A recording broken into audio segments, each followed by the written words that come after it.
Welcome back, everybody. Welcome to Boys in the Zone. I'm EJ Savage, and brutal loss this Sunday. Got to shout out the Grid Network. I'm officially part of that now. And these two guys with me here are also part of the Grid Network, and they run a very good show with their other co-host, Anth.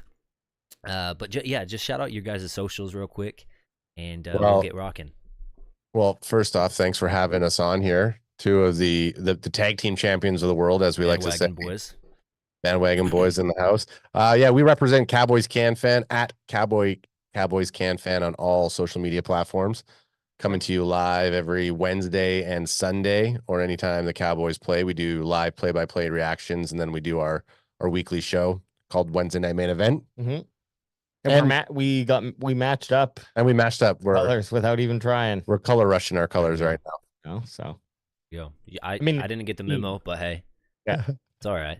We'll rock it. 31-10, and really the only touchdown of the game for the Cowboys came in garbage time with a CeeDee Lamb rush. Guys, just walk me through what you were thinking during that game, and what we can kind of build on going forward against the Dolphins this weekend. Oh, see that? We kind of both eyeball each other. Since I don't have, usually I'm making a bunch of stuff, so Alex gets free reign to just answer and jump in, and then I'll kind of forget what's going on. But since I'm totally here for the conversation, I'm ready to jump in before him. I mean, going into the game, we were excited. We had Cowboy Chris, or Dallas Cowboys Chris. He flew actually out from Arlington. He lives 5 minutes away from AT&T Stadium, and he flew up here to Canada, or down here to Canada, or up here to Canada, however you want to look at it. It's up here to Canada. It's always up.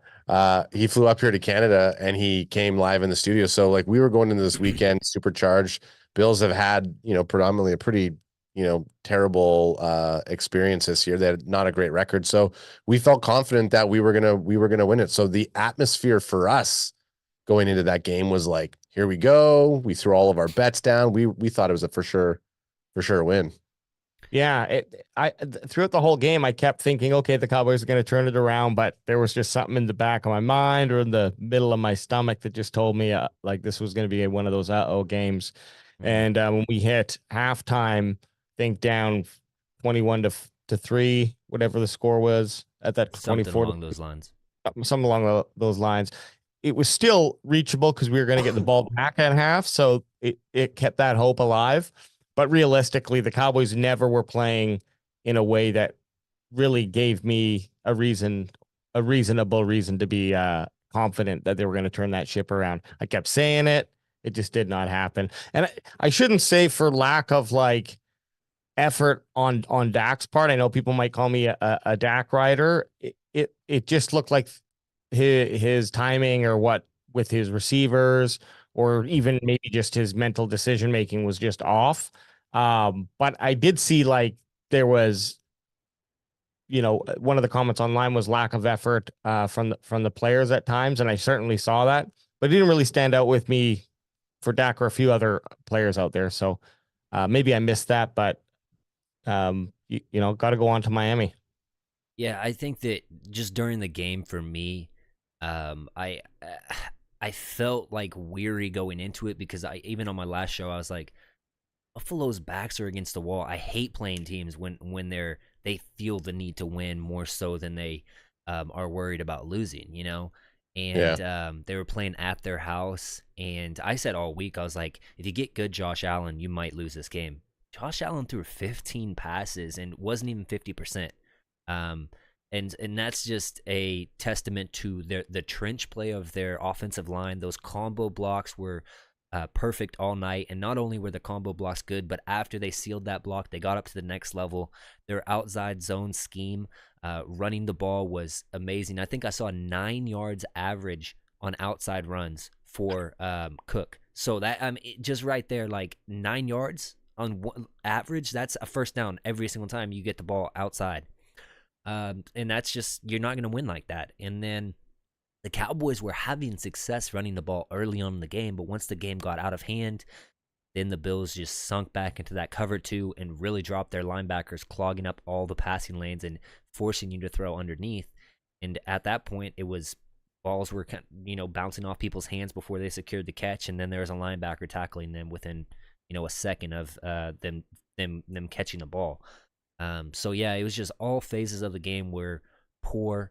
I think that we can go more into detail on some of the things, and I asked Twitter about this. Is like, what are your main concerns with this team moving forward? What is some of the things that you're excited about moving forward, etc. But man, we'll get into it. I got to shout out chat real quick. The Grid Network in here, my boys. Shouts to everyone. So we got to watch our mouths, guys. 12 is in the building.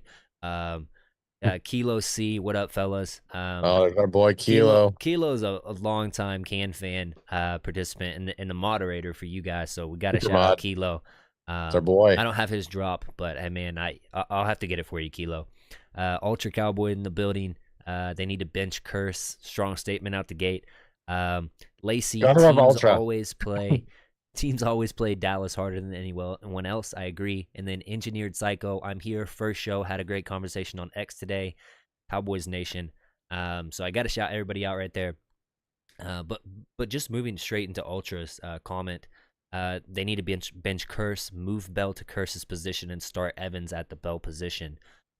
Which is that will, when you look at, I think we were all on this Bell high for most of the season so far. Mm-hmm. And we were saying, no, LVE goes down. You would have never seen Bell come into this position, but it definitely exposed, what is he, 200 some odd pounds, like a 200-pound linebacker is getting dummied on those runs. And that's my biggest, we talked a little bit about what we're concerned about. That right now is is an even bigger concern. Alex has been one of the biggest advocates on our show about that linebacker position. I think the last couple of weeks we've skirted past that issue because Bell's been playing phenomenal and no one's really been attacking us on the run the way that the Bills have attacked us on the run. And now all of a sudden it's like, whoa, look at Dallas is exposed right now because of that. Mm-hmm. Yeah. AJ, you want to talk about that? Yeah, I'm not too worried about Bell. Like, everyone has, like, this was more of a group dropping the ball type of effort. So you also mentioned earlier about those outside runs, and I don't know how much that's Bell getting smashed up the middle either. So I'm not saying that it didn't happen, right? I'm saying like blocking wise, you have these linemen who are able to clinch up on a 200-pound middle linebacker and allow Cook to cook. The weird thing about the outside runs is you'd think with smaller linebackers you should have faster sideline to sideline players, and it was the opposite. Like, they were gashing us more so on the outside, but the inside runs were still going for 6 yards a pop. So it's one of those things when you're playing so much nickel. For anybody that doesn't know what nickel is, that just means 5 defensive backs, so that's safety and corners combined. And then they're not even attributing the safeties that are playing linebacker for us as well. So we probably had 6 DBs, true DBs on the field, and possibly 7 at some times, which is crazy. And the only thing Dan Quinn really did to combat that was just put 5 on the line. And I don't know that I necessarily agree with that, because the 5 up front for the Bills was just manhandling our guys. I don't think that I saw anybody really win a true pass rush rep all night. I mean, other than Micah Parsons exploding and forcing that incompletion by Josh Allen really early in the game, I just think that they had their heads kind of spinning, which is sad, because I was excited for the possibility of, hey, you guys can't beat good teams. We go and beat the Seattle Seahawks. You can't beat good teams that are above 500. So we go and beat the Eagles. And this was a test of, hey, this Buffalo team is a good team. They've had some rough games, but this is at their house. They're 5-2 at their house, 6-2 now. But they're a different team at home, kind of like the Cowboys are. So it was another chance to kind of exercise some demons and show the world, like, hey, we're on a 6-game win streak, and we can beat the good teams too. And that just didn't happen. I am going to bring up a point by Ultra. He says Dak in the rain thus far this season, 4 games, and he's thrown for 0 touchdowns. Terrible in the rain, which is an interesting point. That's why he changed his name from Rain Dakota Prescott to just Dakota or Dak Prescott. Yeah, because That's a good one. Then Kilo says Dan needs to change up some of the things during the game, and I completely agree. I think that so many times in the past, fans would be super quick to call Kellen Moore out for his, um, lack of adjustments in game. And I think we saw that with Dan Quinn, and everybody praised him for moving Gilmore with DK in that second half of the Seattle game. But you didn't do anything to combat the run game of the Bills all game. And I think that you kind of saw it early on in the game. The Bills ran, they scored the touchdown first. And I think they came back and scored another touchdown, primarily running the ball. But then they went more to the pass a little bit those next two drives, and they were like, "Shoot, we're not doing good. Go back to the run." And then from there, it was just run, pass, run, pass. Yep. And it just kind of it snowballed. And that's one of the things with the game is sometimes you get a team that, for whatever the reason, you thought that they were going to do one thing in a game going into it, and you game planned all of that whole entire week for the pass, and then they flip it all on its head and go heavy run. That's just where I want to see the more adjustments during halftime. What did you guys think about that? Well, I think absolutely that's been kind of the upside with the offense, or sorry, with Mike McCarthy and Dan Quinn, I should say, but just both the coaches making adjustments at halftime. Typically, it's been more with defense that I've really seen it. So that's why going into this halftime, receiving the ball down by 3 scores, but one of them could be a kick. So, I felt, okay, this is where we are going to make the adjustments and come back. The scary thing is either either the adjustments were the wrong ones or not good enough, or the coaching staff doesn't have the ability to figure it out if a team decides to run on us like they did, or they do, but we just don't have the personnel available. So either way, the answer is not really like a positive outlook for that scenario.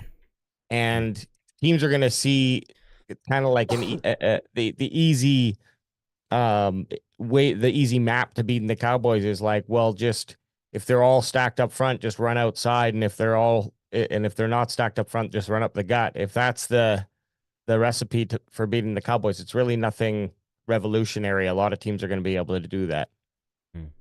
Yeah, I mean, like you just brought up, like the inability for us to make those positional changes when stuff's not going right, and maybe it's a little bit of that old school mentality. Alex has brought up a couple times on our show, like how he is a fan of a lot of the new school OCs and some of these new school coaches in terms of bringing in different schemes and different plays, and they're adapting to the game. The game's evolving, and sometimes, I mean, it's a concerning thing where we can dominate these under 500 teams, but when we get up against a good team and we're not making those types of changes, and you're just like, well, I guess we're gonna just wait till next game. Like, it's not acceptable. Like, when something's not happening, it's like you got to shake something up. Like, put Micah Parsons in a linebacker role, shift someone around, move Kursoff, do something. Like, it's not whatever we're doing now is not working. Well, I'd chuck it up to, and I'll propose this question for chat and you guys.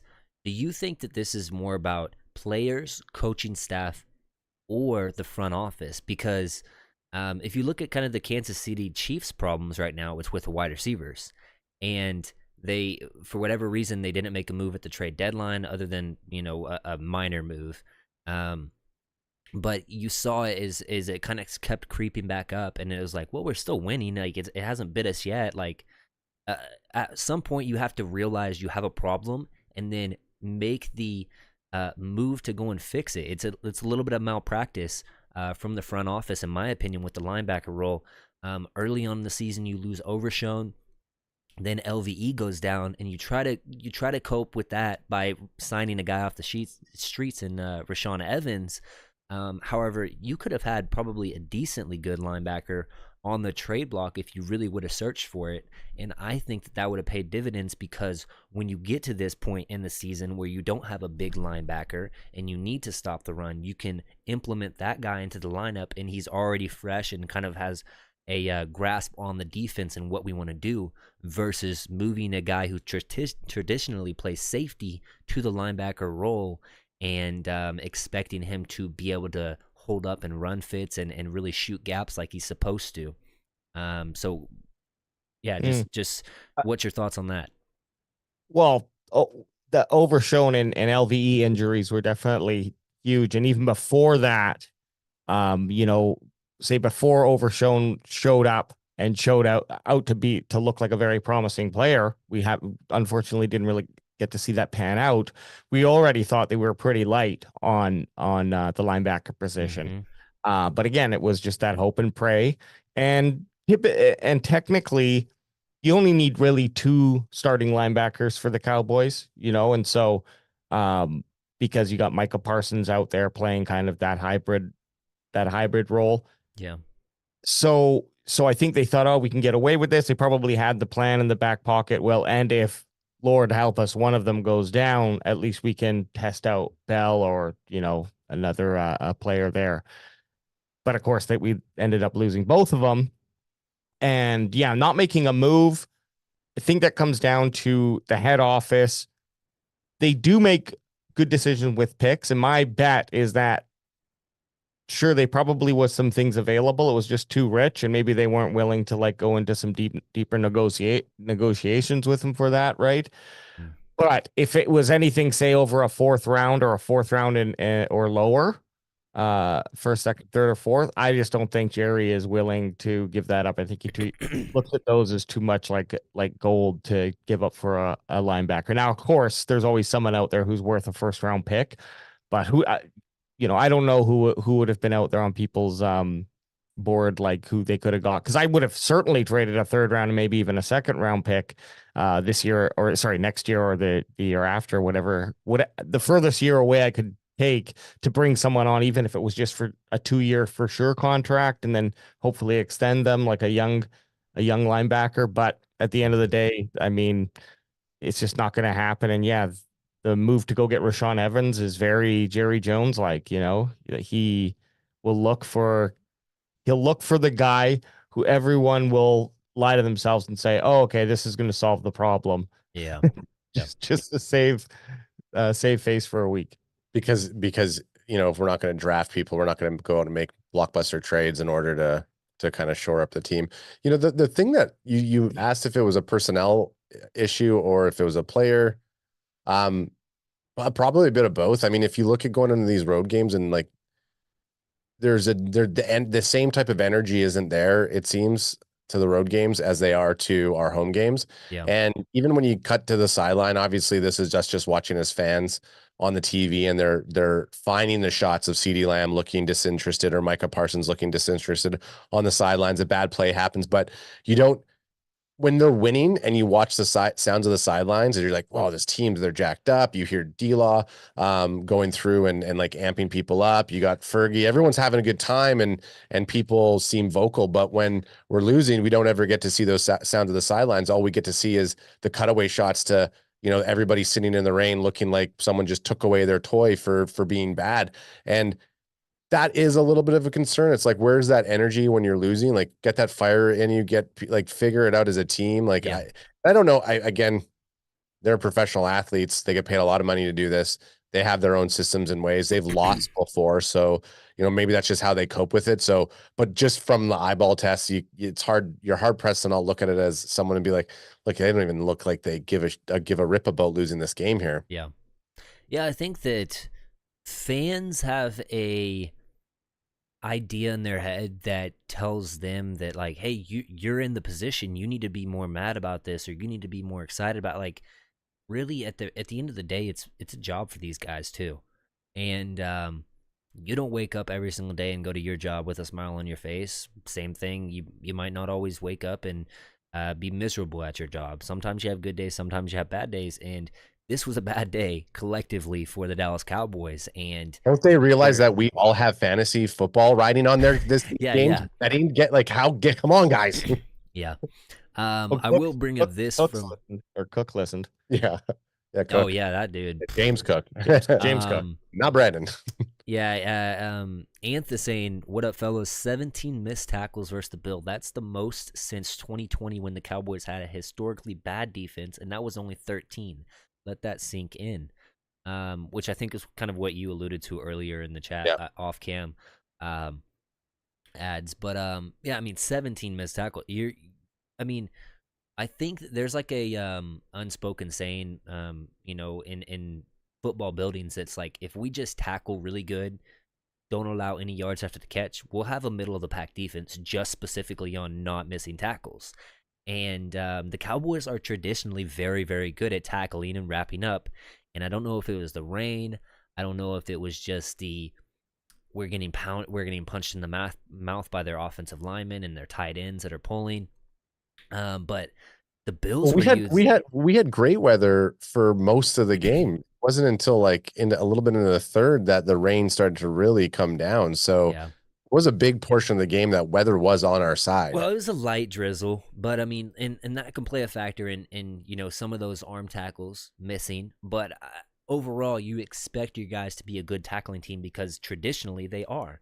And we, for whatever reason, I think that a lot of the times some of those tackles are them kind of just reaching out, even though they're completely blocked and getting pushed out of the play and trying to make a tackle, and they're really not in position to make a tackle. And then just not shooting gaps from our linebackers has just been big. I won't go to the extent of Ultra saying that Curse has been garbage, but Curse hasn't been good. I mean, the first year Curse was here was his best year.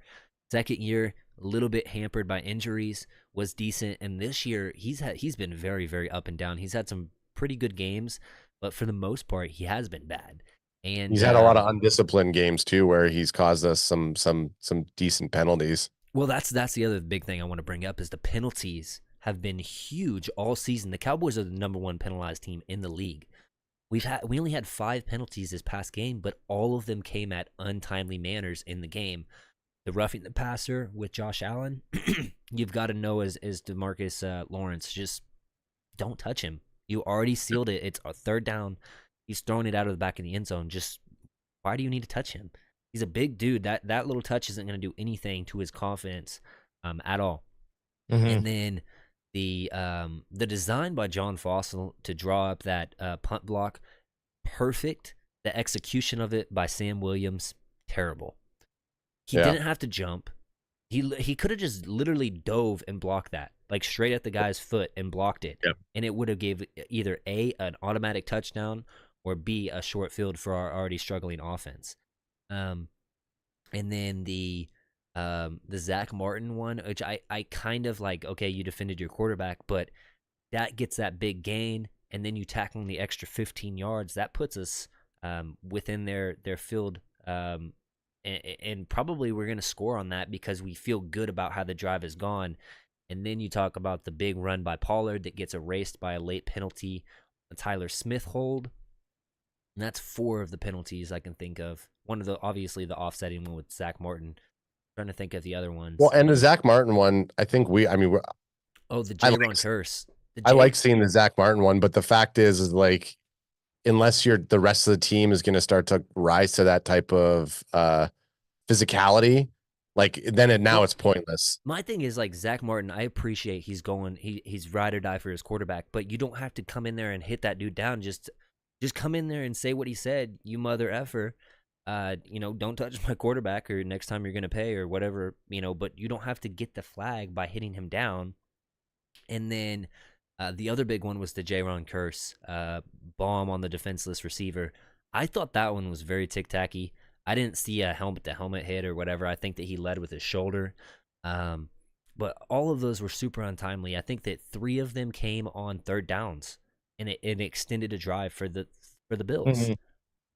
The punt definitely. I don't knock Sam maybe as harshly because he did break through, but I think he just had a moment of excitement and kind of went into a fight or flight mode and just ended up jumping instead of, like you said, he should have dived. So it was like he's really actually in the last couple games anyways has been standing out on special teams. So I would hate to knock his confidence at all, but you're right. It's just like have a little bit more thought pre-snap to make it so you're not going to make that bonehead type of move, because the block was there. You just hit X instead of A, right? Yeah.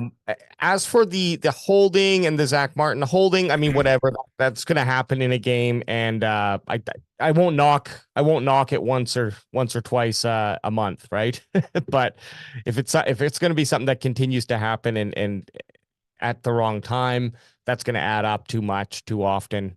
Hopefully something, you can correct and not have play out here for the rest of the season. And yeah, Zach Martin, I agree. I think he was just coming over there. The guy was there. He stuck his chest out. Yeah, he's got a big fucking barrel chest and knocked the guy down. So yeah, and yeah, but I blame the rain for Zach Martin sliding into him like that. Finally, the curse penalty. Well, it's tough, but it is, the NFL is so harsh on these hits. I mean, we saw, I think there was 2 this weekend, if I'm getting my weeks correct. But one of the one that stands out was the Indy one on Saturday. The Indianapolis player went to catch the ball against shoot here. AJ, you're wasting your time watching an Indianapolis Colts game, bro.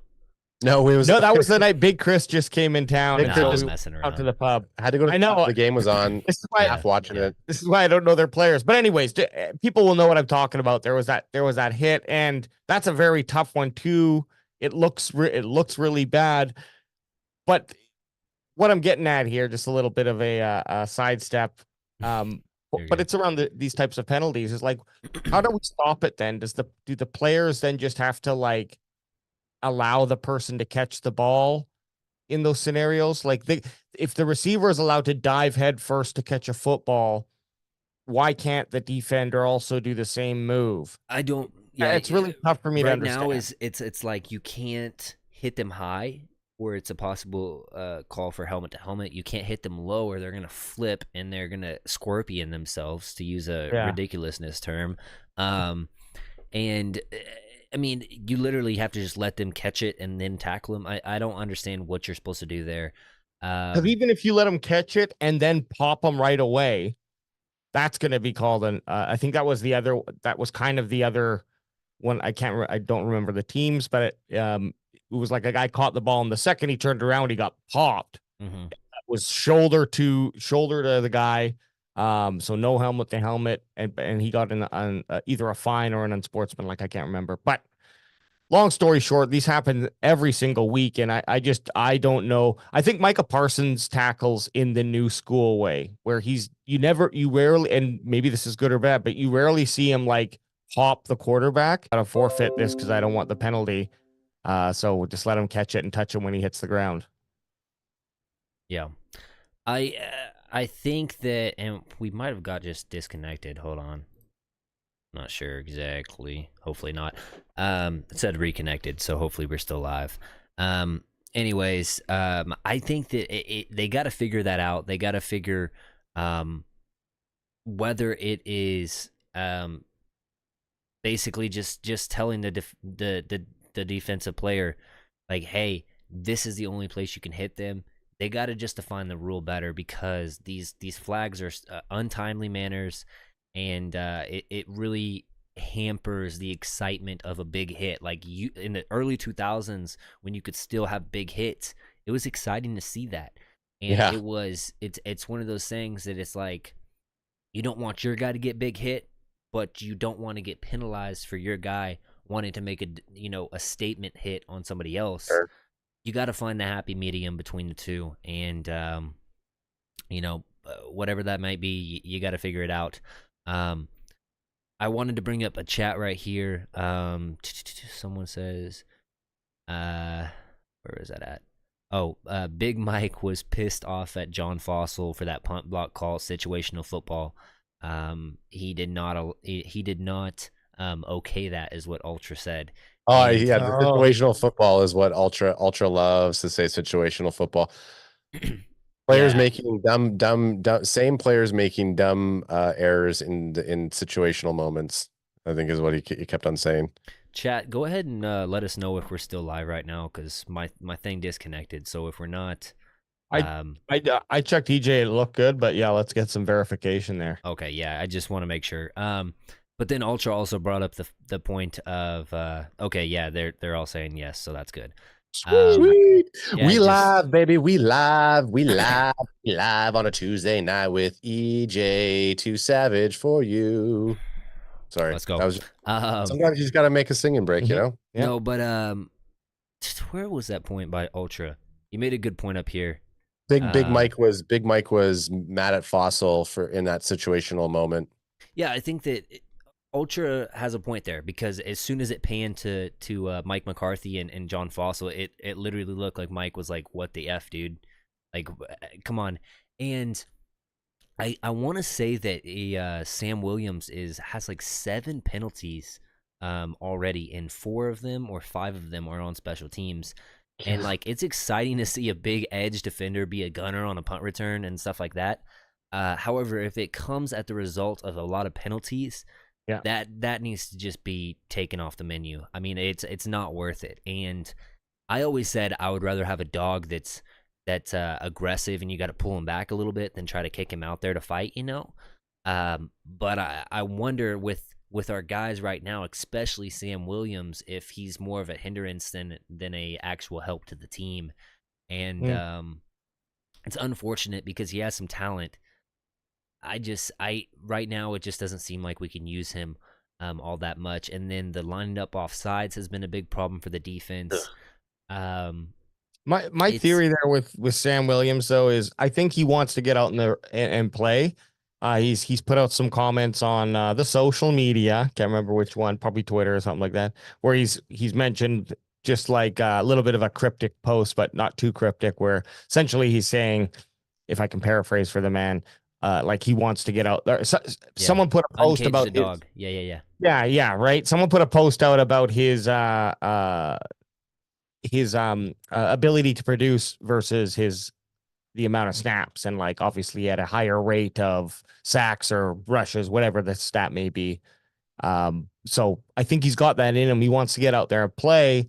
They gave him an opportunity on special teams, and he's trying to make everything he can of it. He's just going a little too aggressive where he can't, especially when he's used to kind of meeting people within a foot, and then hunting down a quarterback or the running back or whoever might have the football. Where in special teams, you're running all over the field. So it's a little bit of a different aspect of football for him, I'm sure. And it might, he's just a big boy and he's just laying people out. Or, I mean, the offsides are definitely just a kind of bonehead issue. Yeah.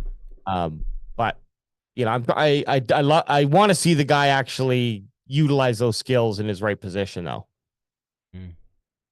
It's tough when you have somebody who does feel like they have that energy and you don't want to, like, Mike McCarthy seems like he has lukewarm energy. Whenever you see him talking, he's very like, he gets to a certain level, but he doesn't ever pass it. It's like his energy level is capped. He has like an alternator on it. Yeah. So, and you got Harris as the DB coach. He looks like he gets amped up. John Fossil, even though Vasectomy Jones, he doesn't have any nuts. He still has the energy there. So I don't know. I mean, bad calls. I mean, you're right. There are times where I think we've said at least 3 times this season, oh, Sam Williams, we like that. We would hate if he second guessed himself because we like to see that energy. And, maybe it is coming to the point where it's like, man, you just got to make.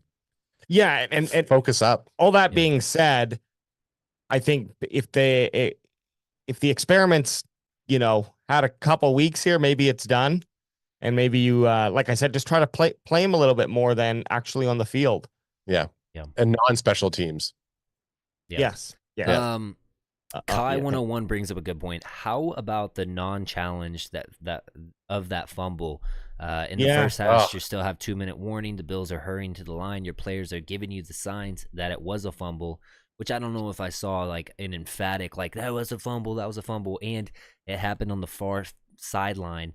So I kind of give some grace to Big Mike for this one, but I'm interested in your guys' opinion.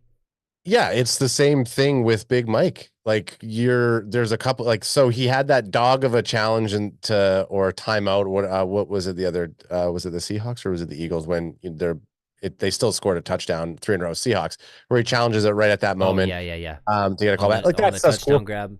Yep. Yeah, exactly. But in this situation, like when you have it like that and people are calling for it, like just go for it. I mean, if you see the players running to it, you're probably not. Was it in the first half? Because he didn't. We didn't use all of our timeouts in the first half, I believe. No, Here's my idea behind it is if you lose that, then you're possibly losing the chance to go back after they scored the touchdown because they were driving, like Kai was saying, they were driving, but you lose your timeouts in your 2-minute offense to try to execute and get some points before half, and then you get the kickoff so you can go for 2 for 1. However, I see what you guys are saying. I mean, your team is reeling. You need something to help, and go your way. So, yeah, I don't know. AJ, what was your thoughts on that, man? I'm just like, can you call a challenge after you call a timeout, and then they'll still just burn another timeout? Yes, you can. So what I would have done in that moment is just called the timeout, because you're right. I don't want to burn both my challenges or burn a challenge flag anyways, right? Maybe maybe they weren't even aware. I think it's hard to not be aware, but basically essentially give enough time to be able to see it up on the screen. And then if you know that it's a challenge and you just call a timeout, or if you know, then throw I know for a fact there is a team up inside of the booth that specifically what they are trained to do is give a call down to the head coach or whoever handles the back and forth between those to tell the head coach, hey, throw your challenge. This wasn't a completed pass. This wasn't this. This wasn't that. Those guys, that's their entire job. And so whoever's job it was up there to watch that play and get it reiterated down to Big Mike in that time allotted, drop the ball. They had to pull that up quickly, get the thing, and obviously you got like a 5-second delay between what you're actually seeing and what not happens, but at the same time, you got to be on that. Yeah, we did see it before they snapped the ball, so I can't imagine us on the network seeing it before a team could get to it. But let's say it was even a 50-50 flip. I don't know. I might just call the challenge because I don't really care about I hoping not to have to need 3 challenges. And then that reason is that burns a timeout anyway, stops it. We get to challenge it if we win. If we win, we get the ball. Yeah. If we don't get it, if we lose it, okay, then we stop them from being able to just move up quickly on that drive. Got a little break. I don't think anybody would have called that a stupid challenge, even if like, let's say it looks suspect and you throw it and they're hurrying up. It's like, okay, here's why we did it. They're hurrying up to the line. I remember the crowd reacting on the TV like, whoa. I think, maybe they were. Well, I think as we were watching the replay, they were already putting the ball basically, so they moved pretty quick. Yeah. I can't remember now. It was almost like a blur for us when it was happening. I was looking at AJ because AJ's our resident challenge thrower. He carries our red challenge flag here. I didn't throw it though. He didn't throw it. I should have. Yeah, I think I was yelling at you to throw, and you're like, I'm not doing it. My thing is, it's like hindsight's always 20/20. If you would have thrown it and it wasn't a fumble, you waste your time out, and then you go in your 2-minute and you're driving, and then Dak gets sacked and you don't get the field goal or a touchdown or anything like that, then you would have been like, man, that was a bad decision. Shouldn't have wasted your challenge, blah, blah, blah, blah. Same narrative, opposite way. Well, it's just... I hear what you're saying, but think of it this way too. And this is now we're playing a game of what ifs. You throw the challenge, you don't get it. You break momentum for the Bills regardless. And you give your team a break. So everyone gets a chance to regroup. So they don't call a challenge. You still now altered what continued to happen there. So yeah, like you like playing the game of what ifs. So like, okay, maybe they don't get the field goal. We can agree though that what happened was not the right path. So. Exactly. Yeah, no, that's not in question. I think that the bigger what if play of this entire game is the bomb to Brandon Cooks that Dak missed early in the game. Oh, no, you did not. If you get that, not only does it go 7-7 for the score, but it allows your defense to be like, all right, yo, we're good. We got our offenses going. We're good. We just got to get stops. It also disallows the Bills to sit back in that same look, and obviously that looks actually to stop the big play like that. But it shows them like, oh, okay, they can pass on us. Like our game plan isn't as solid as what we thought. So that one was a big one. That would have also, sorry, EJ, that would have also forced, they wouldn't be able to just run it. Like they could sit back on the run a little bit more, and then they had the opportunities and they rolled the dice correctly, but they probably would have said, okay, we need to make some passes now because we can't not score. Whereas because the Cowboys weren't able to put any points on the board, the Bills were never behind, so they were never chasing anything. No, they I know. Able to go at their own pace, and it happened to be a pace that just like dominated on the ground. So Cowboys aren't great chasing the lead. Like, no. If we're close, like the Seattle game, we were chasing the lead and we overcame it. But like we're down like that, it's like they just get demoralized. I'll tell you, one of the big factors in that game was the crowd noise early on. I mean, you could hear it in the broadcast. It was loud in there, and that forced Cowboys, especially Dak, to go to a silent count and not be able to go, here we go, and get those guys in rhythm. That combated with the physical play of their corners outside, and then their linebackers just sinking back and their safeties just playing that zone. And really the Cowboys should have stuck to the run a little bit more, but we just got down and we couldn't. So it was just an unfortunate event. It's almost like how the Cowboys do other teams. Jump out to that early lead, get them into passing situations. That's where our team is really good at exploiting other teams. Ultra brings up this thought. In 2024, I make Sam Williams my middle linebacker, 6'3", 255, and runs a 4.4. Pair him with Overshown. He has what does he say? Faster version of Brian Urlacher, which is very, very high praise for Sam Williams. That hasn't shown that, but I wouldn't be opposed to trying that out if you want to. Shift him back into a linebacker role and see what you have. It's worked good for you with Shade taking a linebacker and moving him to an edge with Micah Parsons. So reverse that and see if it can kind of revitalize Sam Williams' career and just use him as a situational guy. As far as pass rush goes, not a bad idea. Yeah, you see them be able to move on special teams. Like they're utilizing him in the gunner, you need to have some sort of speed to be able to be useful in that position. But Overshown, I think, is the guy who's really going to have the speed there. But so I don't really mind him being paired up with a bigger guy who might not have that elite speed. But the other question you got to ask then is, okay, but if we're looking forward that far ahead, and I don't want to get past the important season at hand here. Yeah. But, we got some guys whose contracts might, like DeMarcus Lawrence, he, could be retiring in a year now if he chooses to hang up the cleats. I'm sure he'll be a Dallas Cowboy for life. But, you just got to consider that, too, is Sam Williams may be more needed next year than this year. So that could change. That's solid. I mean, you talk about DA, who's on a 1-year contract. I think Fowler's on a 1-year contract. Marcus Lawrence.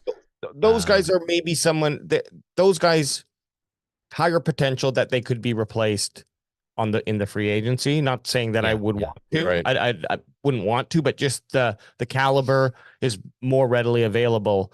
But if D-Law decides to, like I said, hang on the boots or something like that, that is going to be much more difficult to replace. Well, why not cycle between Sam and Micah's position? So kind of if you're thinking of putting Sam Williams in the linebacker role, just alternate between Sam Williams and Micah. Have Sam Williams move up to the line, Micah move back, have Sam move back, have Micah move up, and kind of alternate them as these two hybrid players. Not saying that Sam Williams can replicate what Micah does. There's obviously the challenge with that is that if you do have maybe a less talented hybrid person or someone you could put at any position on the field like Micah Parsons, they don't get into a rhythm of that spot. They can, I I think Sam Williams too is just beaten out by Fowler and Armstrong. Yeah.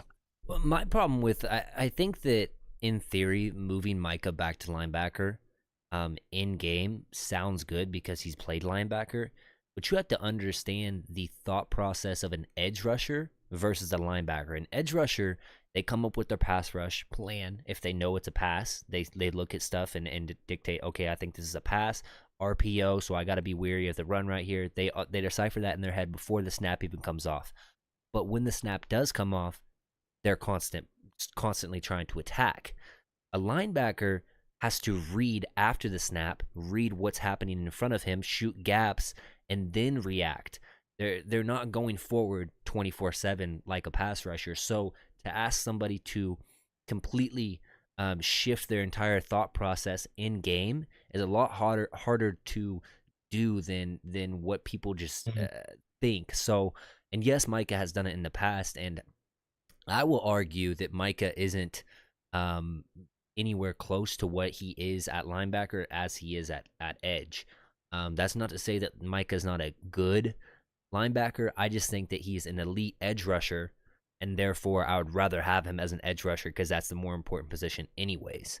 So if you tell me, hey, we're deeper at edge, let's move Micah back versus a team that's really going to pound it and we know that they're going to pound it, or say, hey, Micah, listen, if this happens again, you are a designated guy to go back to linebacker, so you always have to dual prepare throughout the week, sit in with the linebacker room throughout the week and really understand what they're trying to do and their run game fits. And that's how you attack that, not middle of the game. Middle of the game, what should have happened is get out of the nickel package and put 3 traditional linebackers on the field. And if you don't have that many bodies, so you put Rashaan Evans, you put Damone Clark, and then you use a bigger safety, whoever your biggest safety is. Donovan Wilson, I think, is the best at reading and reacting out of those guys, or Marquise Bell, but he's very slight. And then saying to your corners, Gilmore, Deron Bland, we're going single high up top. You got to hold up in man-to-man. We have to stop the run right now and put 8 in the box. Well, and you said Don O'Dowd. That's a name that we haven't really mentioned until now. He, to me, was the most physical player. It felt like when he showed up on those plays, like he was making his tackles. He was a physical force out there. Yeah. So yeah, adjusting it, and I guess possibly that's why, obviously you make a great point about the linebackers and are we going to see something like that moving forward based on this situation? Because you can't make that type of adjustment in game. It's like, well, great, we have a bigger problem moving into the playoffs because did we just give everybody the blueprint on how to beat us? I think that's like coming out of the Philly San Francisco game. There was a lot of, now here's the blueprint to beat Philly. Did we just show everybody the blueprint to beat the Dallas Cowboys? Well, I'm going to bring up this point by Anth up here. He says Cowboys gave up 220 pound sand. Yeah, we can't bring them up. Cowboys gave up 222 rushing yards to Arizona, 170 to San Fran, 266 to the Bills. Every other game has been under 120. Cowboys need to get the early lead. That is their best defense against the run, and I completely agree. I think that when we have got gas in the run, it's teams jumping out to that early lead, and therefore it leads them to trying to milk the clock. And running that is just a result of doing that. And so, especially against the slider linebackers and that nickel package that we love to run, it's tough sledding against the run. So the Cowboys, really, this is my game plan moving forward. Whatever the best 10 plays are for the week that you've been practicing all week, you go in there and you say, we want heads. If it drops on heads, you say, hey, we're taking the ball. You're going with your scripted plays. Whatever 10 best are your plays, and you're going and scoring 7 quick on the board like that so that it doesn't even give them the chance to. And then you're telling, hey, defense, look, they're going to want to get these points back quick because we scored so fast. They're going to try to pass it. Be ready on first down for the run. Second and third, we're playing pass and we're getting in that nickel package. And then Deron, our guys up front, get to the quarterback. Deron, Gilmore, get a pick. get something, a turnover, to really put it on these guys. And that's my entire philosophy moving forward. Because if you get down again, this is exactly what's going to happen. The good teams, especially the Dolphins. I mean, the Dolphins have the best run scheming coach in the league with Mike McDaniel. He was the run games coach there in San Francisco. He knows exactly what to do to exploit running game woes for other teams. So you got to be on your P's and Q's against the Dolphins this week, and you got to score early. Yeah, it's not scoring against the Dolphins won't be as difficult, unless it's terribly hot. But luckily, I'm sure December in Miami is not too warm. Nah, it should be right? Probably 70s. Yeah, I'd the imagine. road game in Miami. Yeah, so because I just saw a reel online about how hot that Miami Stadium can get, and the Patriots have to bring down these special benches when they play. But anyways, so yeah, but yeah, it's the offense who's able to just put it on us, put it on you in multiple ways, right? So,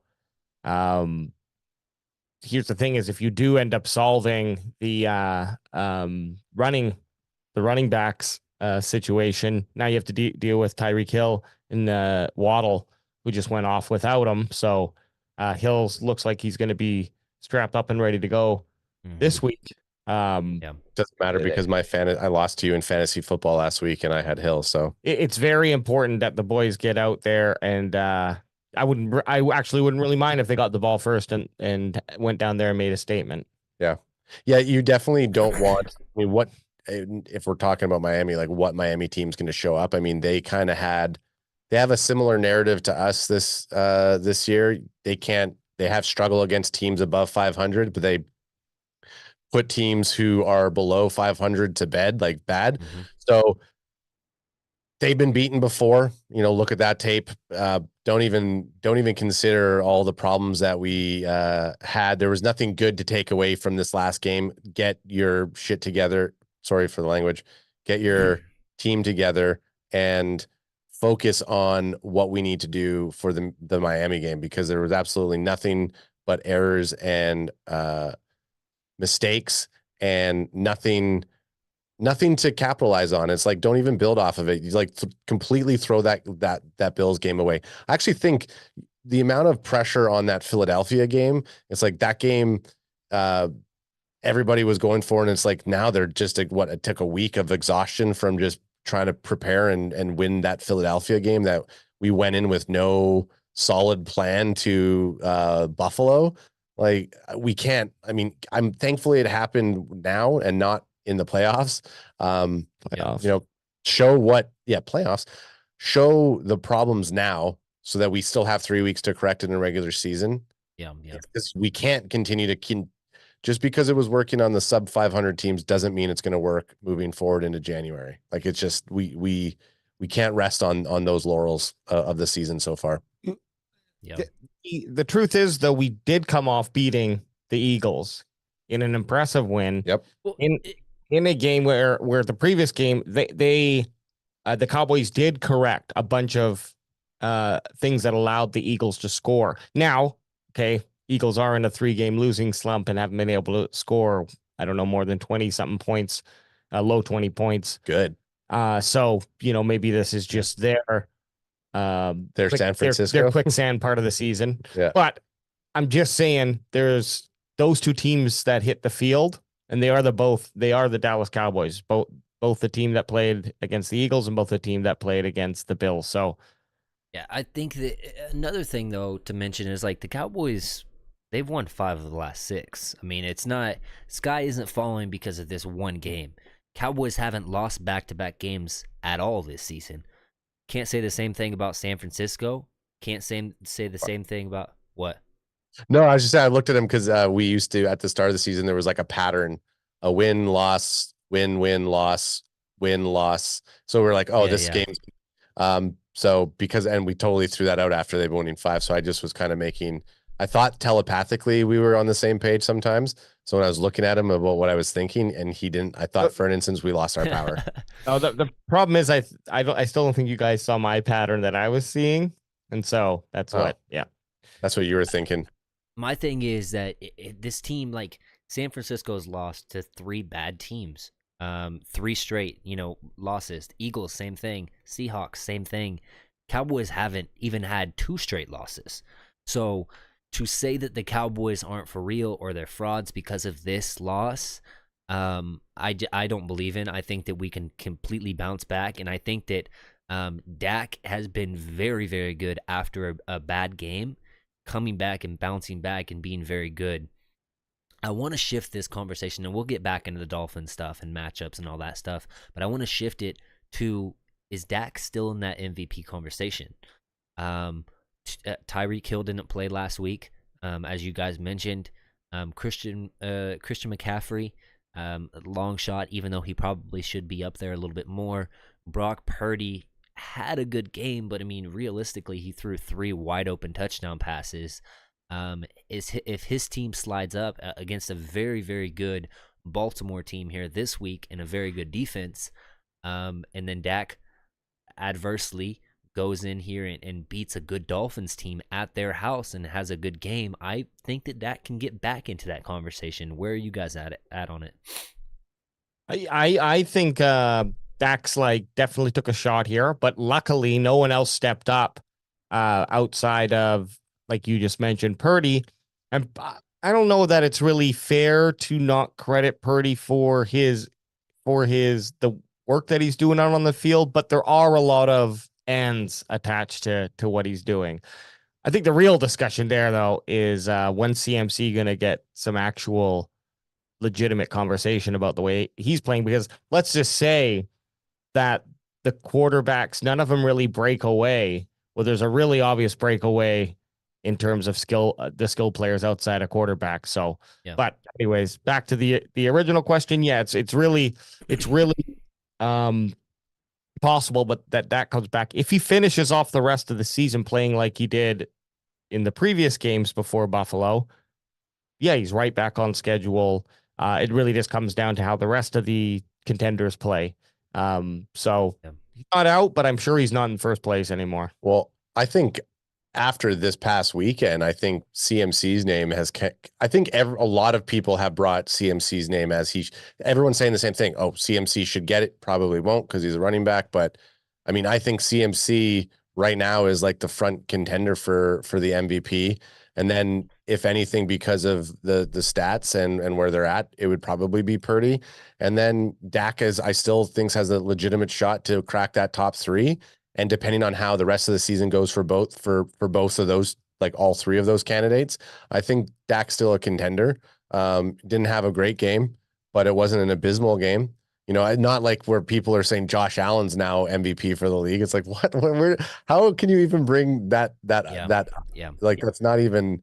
Well, I think that right now Lamar is up there. I think second right now, which is interesting because his numbers aren't great by any means, compared to like his MVP season.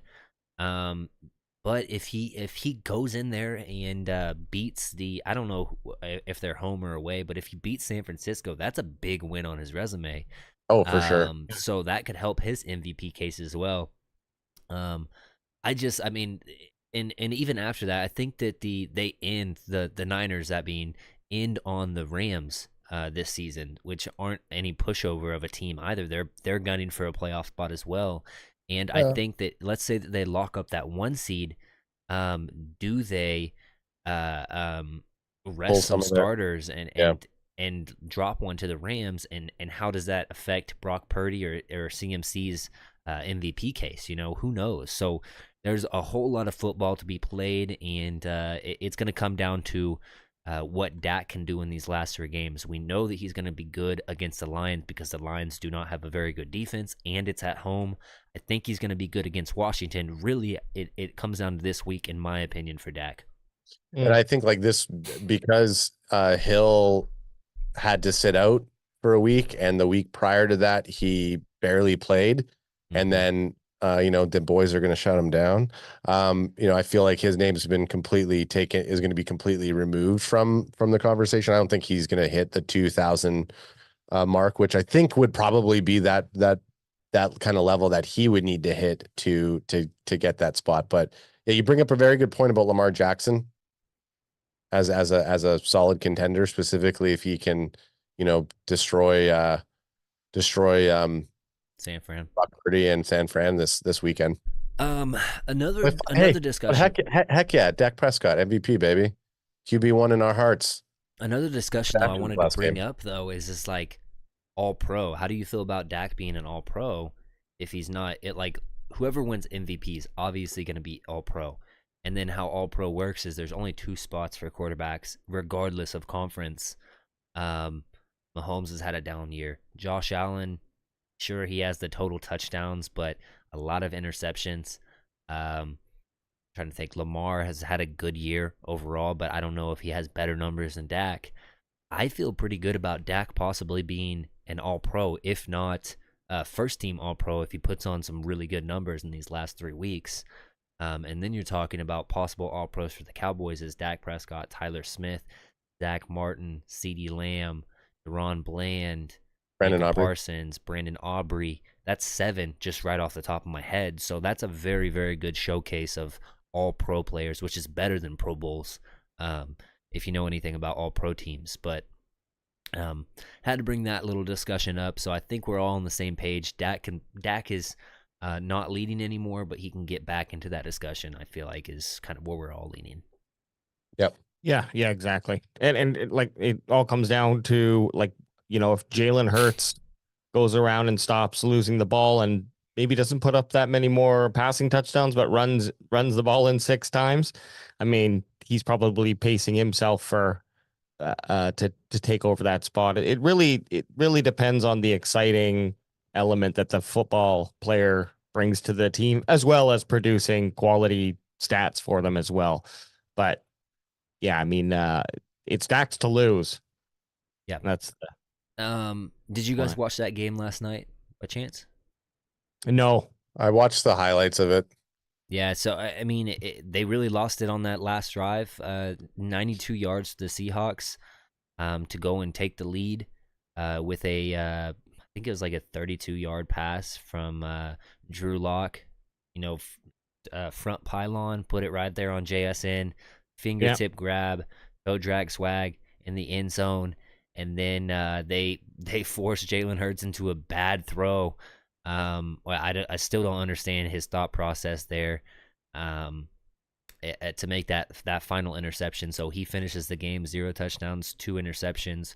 Obviously has 2 rushing touchdowns. You got to bring that up. Yeah. I got that guy on Twitter, some Eagles insider supposedly. He brings up Jalen Hurts rushing stats like Jerry Jones puts salt on his sausage McMuffin, bro. Like who cares about him? His the stats. It's great when you also it's for no lack of quality line and quality wideouts and tight end when Goddard's in. It's not like they're lacking in those departments, and this is why Jalen Hurts has to rush it in on the ground. And look, if he goes in and beats the Cowboys with 4 rushing touchdowns, all the crying and calling him a running back is not going to change the fact that he can cook up a recipe to beat teams, and they've done that. The Eagles have done that, but I won't listen to them saying, to trying to not disconnect the passing touchdowns, the lack of passing touchdowns, right? Yeah. Just because he's getting a lot of rushing touchdowns, for sure. But currently he has 19 passing touchdowns to 12 interceptions. Yeah. Which is terrible. Not even 2-1 touchdown to interception ratio. So yeah, how many rushing touchdowns does he have? It's I think he has 13. Primarily, I think 9 or 10 of them are from 1 yard out. So, those are tough ones because arguably you should do those in those. But arguably another quarterback could get those, say 50% of the time, and then another running back 80-90% of the time. That's 100%. My argument about it is it's where you're getting those rushing touchdowns, most teams are just handing it to their running back. So do we praise him for being good in doing that, or do we penalize him? I don't think you should penalize him because it's almost it's the same discussion as, You penalize CeeDee Lamb for working inside and out in the slot and outside as an like for that versatility. No, you don't. You say that he's good. He's good enough. That's a weapon. You use that. And so I don't want to penalize Jalen Hurts for that, but it's like I'm not going to praise you for doing what other teams just do and snap the ball and hand it to their running back, kind of a thing. You know what I mean? And I then don't if know. you, and then if you, accept that argument, and then you move, okay, now let's look at what he delivers as a, even running midfield and not those 1 yard pushes. Then looking at those stats, uh, you know, blah blah blah blah. It can become unfair because if you're going to do this and you're breaking it down to, and you're going to be building up frames on every quarterback's aspect of their game to make an argument, sure, that's fun and everything. I think that this has a lot of credence, this argument, but at the end of the year, he would have to go. He would have to be so productive for me to say that what he's doing is a better MVP than Dak Prescott and what Dak Prescott's doing for the Cowboys. He's not even in my MVP discussion. There's Yeah. no way. I did see an interesting stat though that Jalen Hurts squats 600 pounds, I believe. I've never heard that one. Yeah, I never heard that one. That's crazy. Yeah, no, I mean, look, we talked about it like the MVP. You're the most pivotal player on that team. You're the main reason why your team is winning these ball games, right? Like you're a big core reason. I don't think Jalen is that reason. And that's kind of the argument for the Brock Purdy thing. Is he the most valuable on his team, or is Christian McCaffrey, Deebo Samuel, Trent Williams? Because you took out Trent Williams and Deebo Samuel for 2 or 3 weeks, and you lost all 3 of those games. Yeah. So it's like, how do you juggle the between? He's been really good. But is he the most valuable to his team? You know what I mean? So, yes. So tackles are going to be really hard to do, but there is what stats are we looking at? I know that they have a bunch of stats. It's a really hard thing to sell as a MVP. It should happen one year. That would be great. With Deebo, it really depends because he does have run. What I'm getting at is you need to be able to be impacting a lot of plays on the field, and that's why a running back or a quarterback, of course, they're touching the ball so much that they can impact the game quite a bit. It's difficult for a wide receiver to, when they're, maybe going to get the ball maximum 12 times in a game, and that's a really good game. But the impact, of course, it can come, but the quarterback is impacting the ball, sometimes 4 or 5 times more than that. Running back 3 times more than that. So that's where it becomes hard for me to look anything past a wide receiver. But Deebo Samuel, if he wasn't injured and he was playing like he is now with how he is just being a kind of jack of all trades, essentially, that's really interesting. And I'd love to see someone like that. But that's essentially is CMC light, except for Deebo, obviously, gets more passing yards. Well, I think that the Deebo thing, I don't think Deebo is the most valuable player on their team. I don't even think Trent Williams is. Right. I just think that you take out Deebo, and that hinders everything that they try to do, because what they try to do is make all of their guys interchangeable. Kyle Juszczyk can be used as a fullback or a tight end. Same thing with George Kittle. He can move to fullback or tight end. Christian McCaffrey can go wide receiver, running back. Deebo Samuel can go wide receiver, running back. So you take out one of those pieces from the operation, and it really messes up what they do. And that's why their offense is so impressive, as they figured out how to make it always a guessing game for the defense, regardless of who is on the field, because all of those guys can line up wherever. And so it's very hard to game plan against. And so I would argue the MVP for that team, or it would be MVC, most valuable coach, because Kyle Shanahan dials things up. And yes, it's the players on the field doing it, but he is the mastermind behind the entire operation. Without him, I don't know that it's that well oiled and that explosive on the offensive side. That's my 2 cents, though. No, those are good points, and makes me wonder a little bit more about CMC, like if he would still be performing. But regardless, the guy is the number one on any team he I plays in. think, I think he's the best on that team. I will give you that. Yeah. What did I want to talk about? Oh, NFC East. We'll close with this. Well, I guess we can talk about a little bit about the Dolphins as well, but the NFC East race, the Eagles play the Giants, the Cardinals, the Giants to close out their last 3 games. So I want your guys' prediction on that record in the next 3, and then the Cowboys, they play the Dolphins, the Lions, and the Commanders. What's your prediction for those? Well, I'll go on. I'll start because I've already argued with somebody about this today. I do think that we are gonna see a surprise Eagles, and I don't know if it'll be this next game or the last game, but I feel like they're gonna lose once to the Giants. I think Tommy Cutlets he's gonna pull out that miracle win. He's gonna toss his thing up in the yeah. Tommy DeVito, Tommy Cutlets, he's gonna get some of that new. There's not a lot of tape on him. Who knows how he's gonna operate? I think getting him in the slump, the best chance would be this upcoming game, because I think it feels like internally the Eagles are falling apart. So I think the Eagles are gonna go one more loss and then they'll win out on 2. So they're gonna lose one more and then they're gonna win 2. 2 of the 3 on their next 3. And then Cowboy wise, I think we're winning out the rest of the season. I wasn't expecting the Bills to be the lost game. I thought Detroit was going to be the game that we were going to lose. So now, but I'm still staying strong. I just didn't. I never had Detroit as my game. I mean, they can score, but I feel like you got the Ring of Honor ceremony for Jimmy Johnson, and then that's why I feel confident now that we're winning the next 3. Yeah, AJ.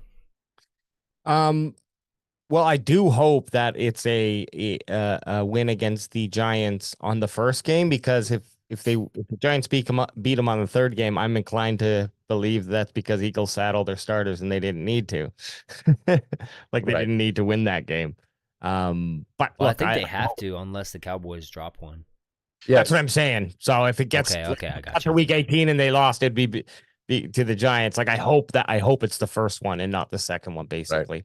Right. But yeah, I see a win for the Eagles, and it feels like it would be the next game, but the opponent is just so dog crap. Like, I mean, it's really hard to put money. I'd have to put my money on Arizona. Arizona is the sneaky one, because not only do they have their ex DC and Jonathan Gannon as their head coach, but they got Kyler Murray back, and he's kind of getting back into the wheel of everything. So that one's an interesting one for me. And if they do lose that game, I think that actually you can drop one and still have the tiebreaker just because of the common opponents. So you would have to both of us losing out to Arizona. Is that what you're saying? Is that what you mean? Well, no, you have to beat Miami, but after that, I think that you can lose to the Lions and be safe. You have to beat the Giants, though, I believe. Or the Commanders, which, I mean, come on. Commanders is the most likely dub out of all 3 of these ones for us. So, unless we decide to sit a bunch of people. Yeah. Well, if the Eagles can't score more than 20 points, it's it's likely that Arizona can. I don't have the confidence that the Giants are going to be able to put up. The Eagles' defense is so bad, though. You know what I mean? Yeah, I don't know. We'll see how big of an impact Matt Patricia makes to that defense, truthfully. But I did want to go. So the first 4, or AJ, go ahead and. I was just gonna Tommy Cutlets could throw a late game touchdown, and Saquon could rush, for 150 something yards and a touchdown, and then get a field goal off that. So there is a chance that they could put up enough points and squeak out a win. But if I was to have to guess, and that's what you asked us to do, it would be Arizona. I wouldn't mind. I mean, people forget though, is Saquon Barkley's only on a 1-year contract. He's going to be playing for a contract, whether it's with the Giants or somebody else next year. So, that's not going to be a rollover game for Saquon. He's going to be fighting for that. And I think that, you know, if you play to the strengths of what you guys do good, use the RPO game, and Danny DeVito or Danny Tommy DeVito, Danny, man, that'd kill me to see him in a Danny uniform. DeVito's on the field. AI him in there. Tommy DeVito, he has good legs, so if you utilize the RPO game, I think that you could beat the Eagles. But who knows? Is it Giants at Philadelphia? I don't know. I think it's at Philadelphia this week, and they end it Interesting. on the at Giants. Interesting to see what DeVito's family and his agent are going to be like at Lincoln Field.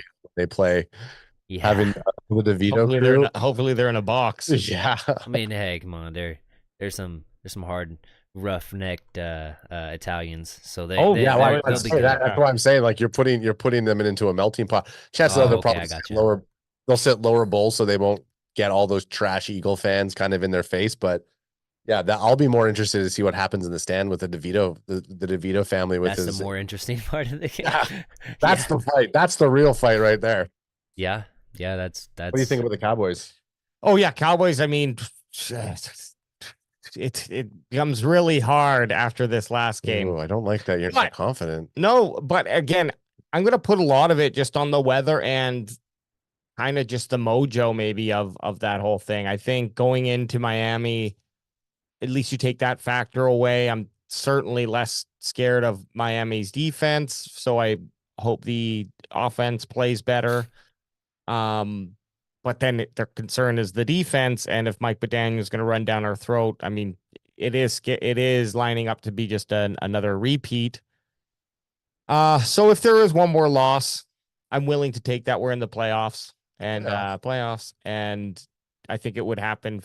It would happen against Miami if it's going to happen. Okay, so you're going for the 3 dubs, but if we do lose one, it's going to be Miami, is what you're saying. Yeah. Okay, that'd be the first time that the Cowboys have lost 2 straight all season. I know, but it's just that explosiveness. Like, I don't think that we played back-to-back teams like this yet, and then you can even throw in Detroit as well. Yeah, like Detroit can run it really well too. So yeah, so we're gonna get 3 teams in a row here, and regardless of the record from this point on, it's just let's please see improvement on the defense if they happen to decide to run the ball down our throat again. At least let's cut that average yards. I think. I mean, don't quote me on this, but I think that the Cowboys already have the 5 seed locked up from how it's looking right now, because the people that are in the running right now to make the playoffs, the Rams, so the Vikings would be the only one. So the Rams and the Seahawks, though, we already have head-to-head wins against them. We're already 10 wins. So if we all finished out 10-7, Cowboys lost out, we would be better than both of those teams guaranteed, because we have the head-to-head victories over those. The Vikings is the only one, and or the Packers. So that would be interesting to see that. However, I'm pretty sure that the Cowboys could completely lose out and still be the 5 seed, which isn't going to happen anyways, because they're going to beat the Washington Redskins. Sorry, excuse me. Don't cancel me. Don't cancel me. You're canceled yet, baby. Commanders. That's almost a guaranteed dub for me, in my opinion. But we'll see. I do want to jump quickly to the Dolphins game.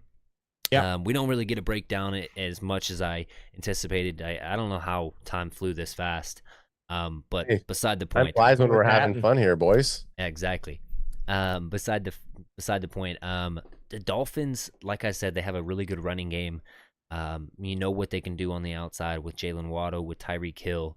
They have other weapons as well. I mean, they have a very good passing game and a very good running game. They complement each other. Their defense is suspect, to say the least. I think that they have good players on defense, but overall, I don't think that they're very. How do I put this? Like, they're a good defense. They're just not elite. You know what I mean? They're not great at stopping the run. They're not great against the pass. They're just kind of middle of the pack for me. And so I think that we can exploit their defense. If it gets into a shootout, though, can your defense get a stop like they did in the Seattle game? That's what my question is for you guys. Do you think that the Cowboys have that grit that they can sink in and into the mud and get a stop and figure out a way to come out of that Miami arena victorious. If it comes down to you got to make a stop. Yeah, I'm sorry. I was gonna because I My alarm threw me off. oh Sorry. yeah, we were going like I would answer first and then you would answer first, and we were kind of going back. So it was your turn to answer first, but I'll take it then. I do believe that we're gonna be able to stop Miami. As solid as coach that Mike McDaniels is, and the talent that we see on the offensive line, or not the offensive line, the offensive side of Miami's ball, that I do think our defense is still a solid defense team. Last game not included. I think coming off of last game is going to help this game, and our team's going to be upset with how they played. They need to prove this, that they need to reprove to everybody that we are for real. And I do think that we're going to have that crucial moment where our defense is going to come up big, because we have seen it multiple times this year already, where our defense does their job and then they put it back in the offense's hand. Do you have Is that your a question? score prediction? Yeah, I think I do. That said, I do think it's going to be a fairly high scoring game. I feel it's going to be, ooh, I want to say 33-31. And that bodes well for Dak's MVP candidacy. If it's a high scoring game and he goes in there to their house and beats them, I think that pushes him back up into that, the realm, and especially with what happens in that San Fran versus Baltimore game. If that's like a defensive like grudge match or something like that, that takes Lamar and Brock Purdy kind of down a step. Hey, we'll see. AJ? I actually was going to even say I was going to be in the 40s. Both teams were going to be in the 40s, but I tapered myself back. Sorry, AJ. Stand on it. Hey, you saw what DK did. I don't know how to do it exactly, but stand on that business, bro. Yeah. Well, that's the one thing that I am worried about, is like, because of the speed of the receivers, are we going to see a Seattle 2.0 and have their receivers run over us? I think we'll have made those corrections, like that. We're coming into this game knowing that that's going to happen, like knowing that the receivers, DK just ended up coming out and having a game, and Geno Smith was throwing like an unreal quarterback. So I think it was a little different circumstance in that area. They not that they went unprepared, but DK Metcalf is a unit. So sorry, AJ. No, I kind of agree with Adam's closeness here, but I bumped it up a little just to add on some field goals. I think it's not going to be difficult. I don't think it's going. I would be surprised if Miami scored 5 touchdowns in this game, but I think the Cowboys outscore them with the help of awesome or automatic Aubrey, not awesome Richards. And it could be the tune to it could be like 3 field goals, or it could just be 1 field goal, but I think that it's going to be 37-35 Cowboys. And when do you think we can make the stops? And do you think our defense is going to come up big when that moment's needed? No, I think the offense is going to roll a lot better, and that's going to help defense seem better. But I don't think we haven't done anything to solve the issues, so they're going to keep happening. Like I said, the only thing that's going to be different is the rain. If you take the rain away, I think Brandon Cooks catches that touchdown. I don't think Dak overthrows that big pass in the Bills game, and that unravels a lot from that point on. Kai also brought up during that throw, he was throwing it with the wind, and that's why it kind of sailed a little bit more than what he was anticipating. And so the Dolphins don't have a dome. I'm almost positive about that. It's open. Yeah, it's open. It covers I think it covers the fans, and it's a grass field, if you believe in the grass versus turf stuff. So we will see. If I had a prediction for the game, I think that it's going to be a shootout as well, and I think that you're going to have to use a lot of motion. The Cowboys only used 44% motion against the Buffalo Bills last week. That was the second lowest since the 49ers game. In the 49ers game, we used 39%. So that motion rate has to go way, way, way, way, way up. I would run it, 70% of the time. Against the Dolphins this week, and I think CeeDee Lamb has to have a big game. I think Tony Pollard is starting to get his feet under him a little bit more. I expect more utilization of Tony Pollard, and I think that Jake Ferguson is going to just completely go off on their linebackers and their safeties that try to cover them or him. I like Javon Holland, but I don't know that he's going to hang with Jake Ferguson like that. I think that he's starting to get the recognition he deserves as a tight end, as one of the best in the league. If it wasn't for Sam Laporta, I would put him in there for the Pro Bowl this year. But man, that kid has been really good for Detroit. And I mean, you guys know we talked about him during the draft process. He was one of our favorite guys. Yeah, we talked to him in the draft process, and AJ has him on his fantasy team, and he ran a train on me this weekend with Sam Laporta. Sam, I mean, he had Jared Goff, and he had St. Brown. He had 3 of the like. It was AJ, just those 3 players, and this is in a league. And the play, he had like 2. It was like 190 points, and I had 50 points at one point. At one point, dang, and it was also like 3 players. You just needed Jahmyr Gibbs on there too. Yeah. I think that it's funny because we always circle those Iowa tight ends coming out of the draft, and we're like, this guy could be the next dude. And Sam Laporta has lived up to it, man. He's been a beast. So interested to see what happens with the Detroit game. That's gonna be fun. But right now, I think you're gonna have to win in a shootout. I'm gonna go Cowboys 38, Dolphins 34. I don't know why. I'm just going to put that down, man. And a bold prediction for me, Dak Prescott 4 touchdowns, CeeDee Lamb 3 touchdowns. My boy's going to go off and put everybody on notice that he's one of the top wide receivers in the game. And I do think that the defense gets home on a few sacks and stuff like that. I just think that they're very good at playing behind the chains and making those big plays to get back where you want to be as an offense and drive down the field. So those are my predictions for that game. I'm going to read through a little bit of chat, what they said real quick. Do you guys think that Slay is back for the Eagles next week? I don't. I think that they're going to rest him for the Giants game, just knowing that the Giants are in an aerial attack. I think that they can afford to rest him another game. Engineered Psycho, who's a first-time listener and came in here. I appreciate you, man. Thank you for joining, and leave a like and subscribe to my channel if you like the content. He says, all that matters is that we win against Detroit and Washington. Eagles will lose one of the New York Giant games, and we can lose one more since Eagles lost to the NFC team. We have a buffer as of now, preferred to lose the AFC game. Yeah, so Engineer Psycho, if the Eagles lose the Giants game, either of the Giants games, all the Cowboys have to do is finish with the same record and beat the Commanders in order to have the tiebreaker, because they will have a worse division record if they lose to the Giants. So it doesn't, it doesn't matter who we lose to, even if it is the Lions or the Miami Dolphins, wouldn't matter. Ultra says Cowboys have a problem facing teams that have a running quarterback, not just a good running back. Which I don't know if I completely agree with, because I don't really think Brock Purdy is that great at running the ball, but we got smashed by the 49ers.